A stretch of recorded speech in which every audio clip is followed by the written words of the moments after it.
केंद्रीय अर्थमंत्री निर्मला सीतारमण आठव्यांदा देशाचं बजेट मांडणार आहेत। बजेटमधून सरकारनं सर्वच पिकांना हमीभावाची तरतूद करावी अशी अपेक्षा शेतकऱ्यांनी व्यक्त केलेली आहे। हमीभावानं बाजाराच्या पायाभूत सुविधा निर्माण करण्याची ही मागणी शेतकरी करतायत। सोबतच कृषी यंत्रासाठी अनुदानाची तरतूद करण्यात यावी अशी अपेक्षाही शेतकऱ्यांकडून व्यक्त केली जाते।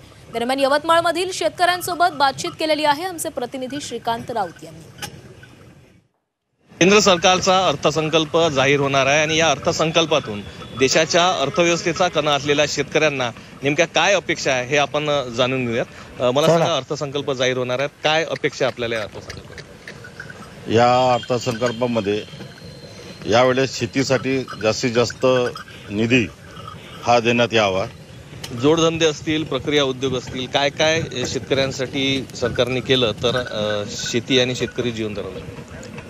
शेतकऱ्यांना जोडधंद्यासाठी शासनाच्या अनेक योजना आहे, पण प्रत्यक्ष गरजवंत शेतकऱ्यांना त्याचा लाभच मिळत नाही। तर अधिकारी किंवा प्रशासनानं ज्या गरजवंत शेतकरी आहे त्याच्यापर्यंत पोहोचायला पाहिजे आणि त्या योजनेचा खरंच ज्याला गरज आहे त्याला ती योजनेचा लाभ मिळायला पाहिजे।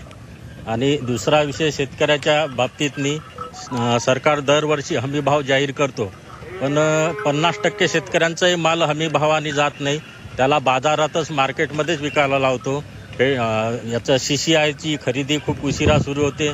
सिंचनासाठी सबसिडी वगैरे मोटर पंपावर आणि पाईपावर स्प्रिंकलर संच आहे त्याच्यावर सबसिडी आता 2 वर्ष झालेली आहे, अजून संचाची सबसिडी मिळालेली नाही आहे शेतकऱ्यांना। कोणी ड्रिप सिस्टम लावलेला आहे त्याची सबसिडी मिळालेली नाही आहे, ती मिळायला हवी। आणि हे जे सन्मान निधी जो 12,000 करणार आहे, डबल करणार आहे हे म्हणत आहे, तर शेतकऱ्याला भीक नको, शेतकऱ्याला हा सन्मान निधी नको। शेतकऱ्याच्या सोयाबीनला भाव द्या, शेतकऱ्याच्या कापसाला भाव द्या, तुरीला भाव द्या।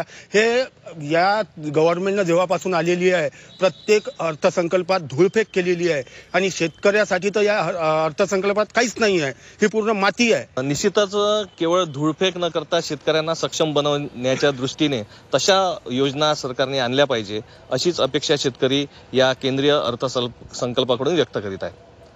Video journalist Nitin Raut, Shrikant Raut, Zee Media, Yavatmal.